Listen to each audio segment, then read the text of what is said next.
The film opens with a brutal haunting in a decaying urban hospital. Patients claim the walls are breathing and whispering their names. A man is pulled through a bleeding crack in reality mid-surgery. Security cameras show the further overlapping the real world. Red light floods the halls before everything goes silent. The phrase, "the bleeding has begun," is carved into the floor. A world thinning. Across the country, similar events begin occurring simultaneously. Children sleepwalk into walls, disappearing without a trace. Ghost sightings become physical, leaving claw marks and blood. Religious groups claim the apocalypse has started. Scientists detect impossible electromagnetic distortions.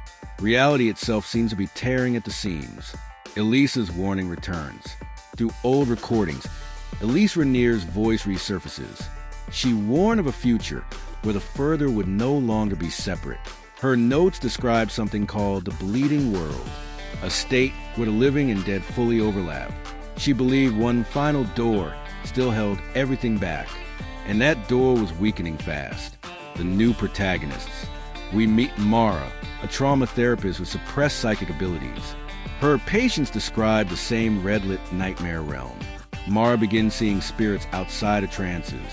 A young boy, Leo, draws a further obsessively. His drawings show cities drowning in blood and fog, and a towering figure pulling strings from the shadows. The further evolves. Unlike before, spirits now feel pain and cause it. Demons bleed when injured, staining the real world. The lipstick-faced demon is glimpsed, weaker but furious. Something larger has replaced him as ruler. A new entity feeds on fear and flesh. It calls itself the Architect, the failed exorcism. A massive coordinated exorcism is attempted worldwide. Instead, the ritual shatters remaining barriers. Possessed people merge into grotesque hybrids. Churches collapse into red-lit voids. The further begins spreading like infection. Humanity realizes it cannot fight this traditionally. Astral projection goes wrong. Mara attempts astral projection for the first time. She doesn't enter the further, it enters her. Her physical body bleeds in the eyes while projecting. She sees Earth wrapped in red veins. Every haunted location is a wound, all leading to one central tear.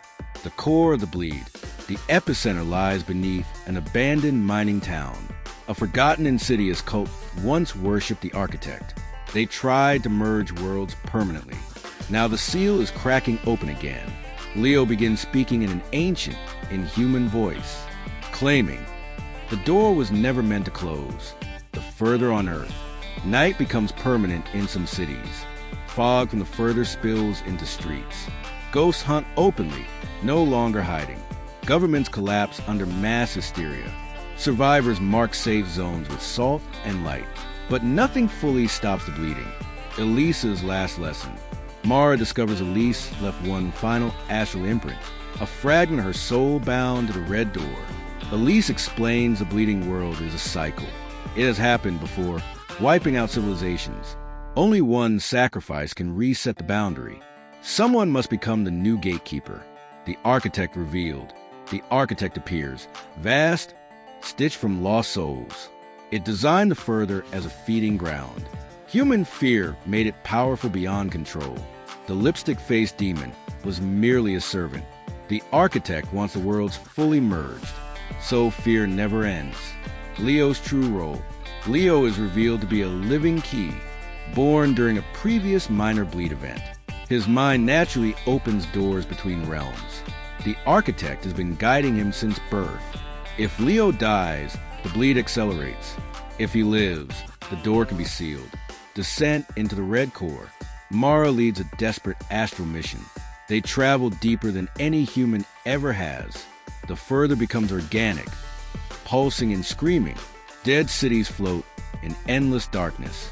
Every lost soul fuels the Architect. Time loses meaning entirely. The price of closure. Elise's imprint tells Mara the truth. The gatekeeper must remain conscious forever, holding the boundary through sheer will. No escape, no death, no rebirth.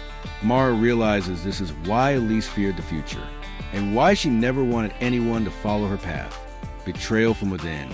One survivor sacrifices others for protection. Fear empowers the bleed further. The architect grows stronger mid-ritual. Reality begins collapsing city by city. Mara is nearly torn apart spiritually.